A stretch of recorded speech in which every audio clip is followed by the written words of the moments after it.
Hello and welcome to my podcast, What I Find Funny. My name is Deb Sherritt, and I'll be spending the next few minutes with you sharing things that I find funny either in my daily life, through the many diverse experiences I've had, or just some of the quirky, ironic, or coincidental things that happen to make me laugh. Laughing is so important, and considering these last few years, I think we all need a good laugh now and again. In my last episode, I gave you a very brief history of myself, but in this episode, I want to go a little deeper. I mentioned I work in the healthcare industry, but to be specific, I work in occupational health and safety within healthcare. That, in and of itself, is something I find funny, because I'm actually the poster child for what not to do in occupational health and safety.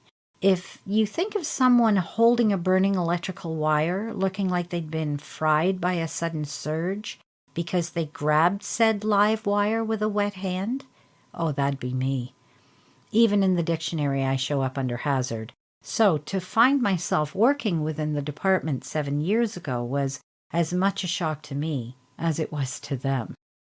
I've learned a lot over these 7 years, mostly that I should not be working in OC health.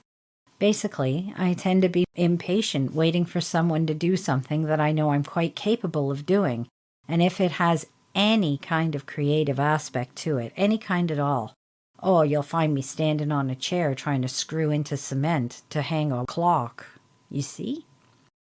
I really had no understanding of the importance of the department at first, and always trying to find a way to show my creative talents and keep my soul happy. But I'm not going to lie, it's been tough. If it weren't for the people I work with, I wouldn't have made it. But my coworkers are the best, and together we spend our working days laughing and finding joy in the funny where we can. Some days we even enjoy office chair ballet. Oh, but that's another episode. When I was new to the department and still trying to find my footing, I realized quickly that my happy nature was not to be appreciated by my director. We were pretty much oil and water. At some point, I understood that they were just unhappy in some area of their life and truly didn't appreciate me or what I brought to my department or to my role. To be frank, I probably could have toned it down a notch or two, but I digress. Fast forward to about 10 months into the role, and I'm very aware of my director's dislike of anything not strictly related to or oriented to work.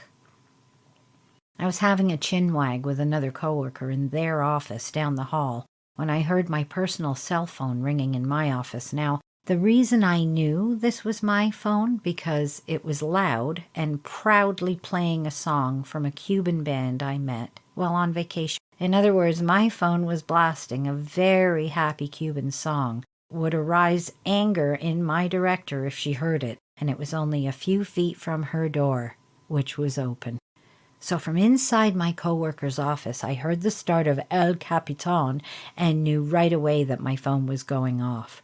Within seconds, my mind was able to register that I had, maybe 6 feet to the doorway, and then another 15 feet before I could reach my office doorway to be able to shut my phone up. This was all going to happen before my director caught wind of it and stepped outside to their office to find out the source of the joyous noise, to which they would put an end to it immediately because that was their job. But again, I digress. So, I hear my phone.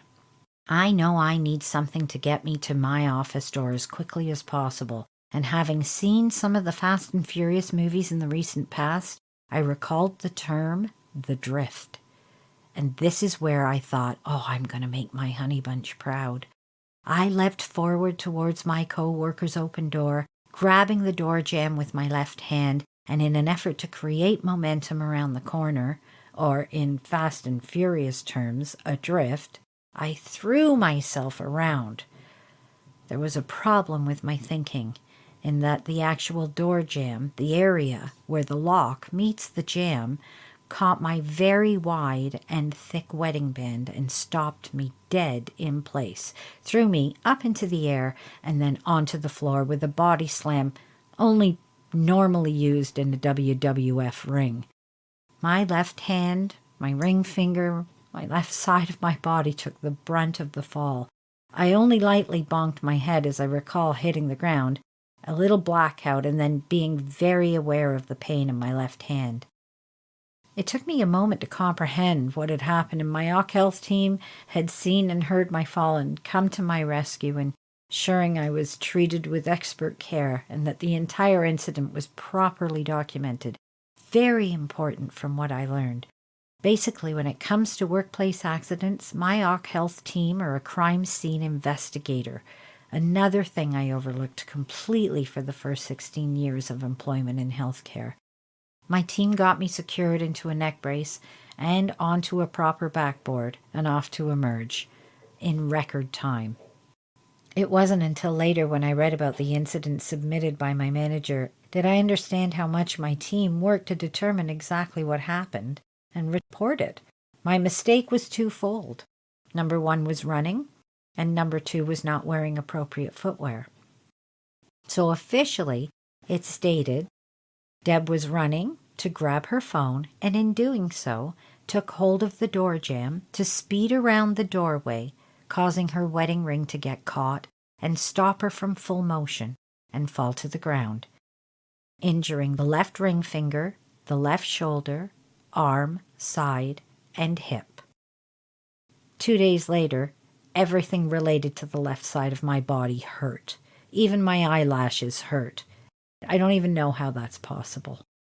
Oh, and the inappropriate footwear were a pair of black flat shoes I was wearing at the time, and they provided little to any kind of help except to leave a very sad skid mark on the linoleum floor outside my coworker's office.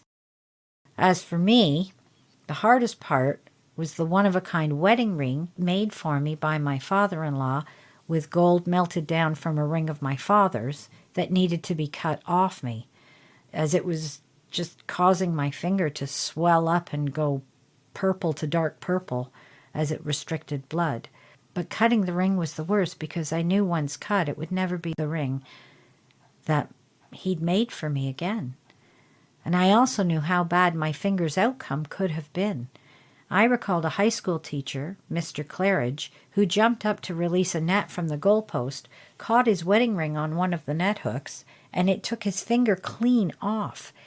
He had to walk around with his hand sewn to his chest for a full year. I was grateful that wasn't me.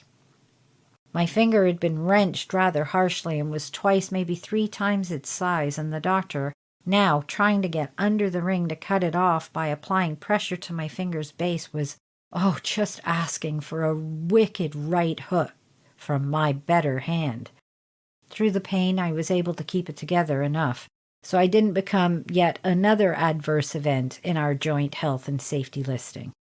For those that weren't there to experience the full event, my safety team requested a reenactment of what happened, of which I was only too happy to provide because I am, after all, the epitome of someone who shouldn't be working in health and safety, but rather would be great to make all the what not to do videos, which is what I find funny. I hope you've enjoyed this episode of What I Find Funny, and be sure to come back and check out future postings. Until then, find funny where you can, and take care.